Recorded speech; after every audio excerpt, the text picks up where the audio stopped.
Sulle acque Roma non ci ha capito niente, la realtà è questa, non ci hanno proprio capito niente e la cosa è che hanno un'arroganza incredibile, vengono dall'elicottero, studiano, vedono le cose, poi vanno via, lasciano i danni che hanno lasciato, poi ci sono anche tanti servi, questa è la verità, servi perché sono nominati, non sono eletti, sono servi, vengono messi lì e abbozzano e ti raccontano le favole. Roma non ascolta Venezia e men che meno la coinvolge in un ambito delicato e strategico come quello dell'acqua, che per Venezia è la vita.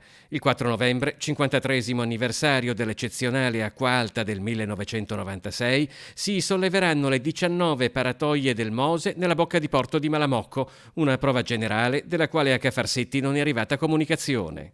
Abbiamo letto sui giornali che faremo una prova per alzare le paratie del Mose e non ne sapevamo niente, quando la legge dice che entro il 2015 i poteri dovevano essere dati al comune.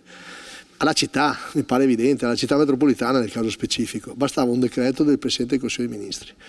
Non l'ha fatto nessun governo questa cosa, però tutti pontificano su Venezia.